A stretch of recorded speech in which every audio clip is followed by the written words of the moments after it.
रानो अपने ठेले पर गरम मोमो रखकर ग्राहकों को आवाज लगा रही थी। अरे गर्मा गर्म वेज मोमो ले लो, गर्मा गर्म वेज मोमो ले लो, जंगल के सबसे अच्छे सबसे सस्ते मोमो ले लो। बंटी नाम का एक ग्राहक रानो चिड़िया के पास आकर कहता है, बहन मुझे 10 रुपए के मोमो दे दो। रानो चिड़िया ने 10 रुपए लेकर 2 मोमो उस ग्राहक को दे दिए। बहन ये क्या, 10 रुपए के इतने कम मोमोज? भैया महंगाई बहुत है। अब इतनी भी महंगाई नहीं है, ये क्यों नहीं कहती कि तुम मनमानी कीमत लगाकर ग्राहकों को ठग रही हो? भैया मेरी बात का विश्वास करो, मुझे थोक में स्वयं ये वेज मोमो बहुत ही महंगे पड़े हैं। इस पूरे गांव में केवल जमींदार कालू ही वेज मोमो की सप्लाई करता है। रानो चिड़िया की बात सुनकर बंटी कबूतर दूसरे दुकानदार के पास चला गया और दुकानदार को 10 रुपए देते हुए बोला, भैया 10 रुपए के वेज मोमोज दे दो। दुकानदार ने बंटी को 10 रुपए में 5 मोमो दे दिए। बंटी कबूतर वो वेज मोमो लेकर रानो चिड़िया के पास आकर कहता है, तुमने 10 रुपए के मुझे 2 वेज मोमोज पकड़ा दिए और उस दुकानदार ने मुझे 10 रुपए के इतने ढेर सारे मोमो दिए। लाओ मेरे पैसे वापस करो, मुझे तुम्हारे वेज मोमोज नहीं खरीदने। और मैं तो क्या, तुमसे इस जंगल में कोई भी वेज मोमोज नहीं खरीदेगा। तुमने तो लूट मचा रखी है। बंटी कबूतर क्रोधित होकर वहां से चला गया। रानो चिड़िया शाम को अपने घर पर जाकर अपने पति टुन्नू से बात करने लगती है। मेरी समझ में नहीं आता टुन्नू जी कि बाकी दुकानदार सस्ते में 10 रुपए के 5 मोमो ग्राहकों को कैसे दे देते हैं। इससे मेरी दुकानदारी पर बहुत बुरा असर पड़ रहा है। रानो पता नहीं तुम्हें कब अकल आएगी। अरे तुम ये क्यों नहीं समझती कि वो जमींदार कौवा आपको महंगे वेज मोमोज बेचता है और उन बड़े दुकानदारों को सस्ते वेज मोमोज देता है। लेकिन इससे जमींदार कौवा को क्या फायदा होगा?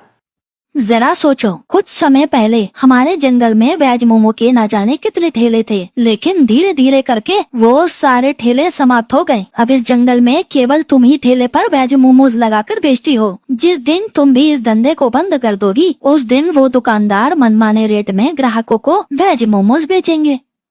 तुम ठीक कहते हो टुन्नू, मुझे इस बारे में जमींदार से बात करनी होगी।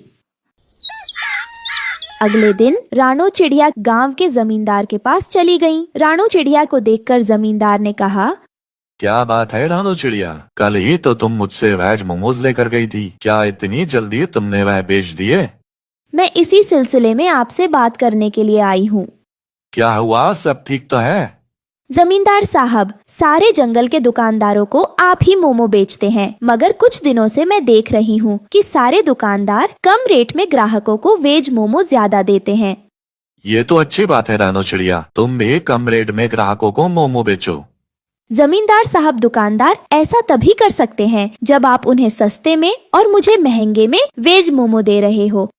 तुमने बिल्कुल सही कहा रानो चिड़िया, क्योंकि जितने भी दुकानदार हैं वो सब नकद में मुझसे वेज मोमोज खरीदते हैं और बड़े पैमाने पर इसका कारोबार करते हैं, और तुम ठेला लगाकर उन सब की दुकानदारी खराब करती हो। इसलिए तुम आज से वेज मोमोज बेचना बंद कर दो।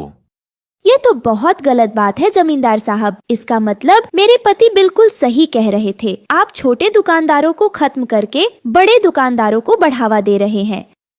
तुम्हारी हिम्मत कैसे हुई मुझसे इस तरह से बात करने की?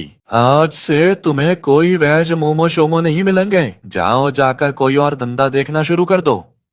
जमींदार कौवा ने रानो चिड़िया को अपमानित करके अपने घर से बाहर निकाल दिया। अगले दिन से रानो चिड़िया ने ठेला लगाना बंद कर दिया और बड़े दुकानदारों ने अपनी मनमानी शुरू कर दी। कुछ दिन बाद बंटी कबूतर एक दुकानदार के यहाँ पर वेज मोमो लेने के लिए आया। मुझे 10 रुपए के वेज मोमोज दे दो। दुकानदार ने 10 रुपए के 2 मोमो बंटी को पकड़ा दिए। अरे ये क्या, 10 रुपए के इतने कम मोमोज?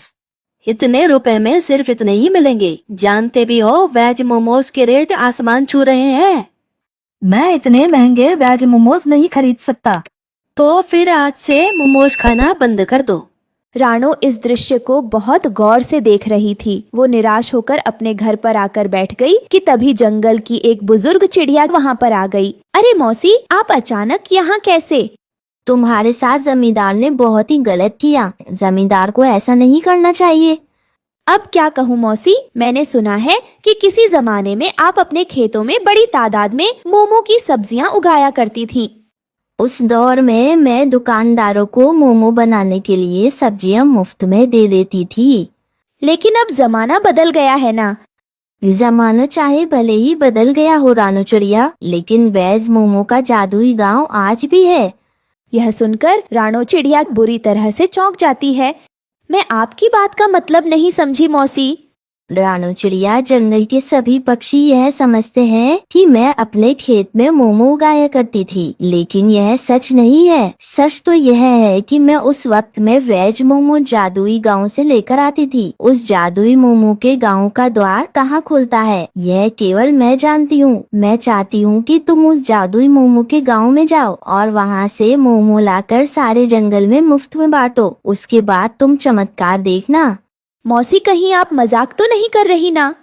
नहीं रानू चिड़िया, हमारे गांव से कुछ दूर एक तालाब है जो कि भूत प्रेत के नाम से प्रसिद्ध है। तुम उस तालाब के अंदर कूद जाना, तुम स्वयं जादुई मोमो के गांव में पहुंच जाओगी। और हाँ, इस रहस्य को अपने तक ही सीमित रखना।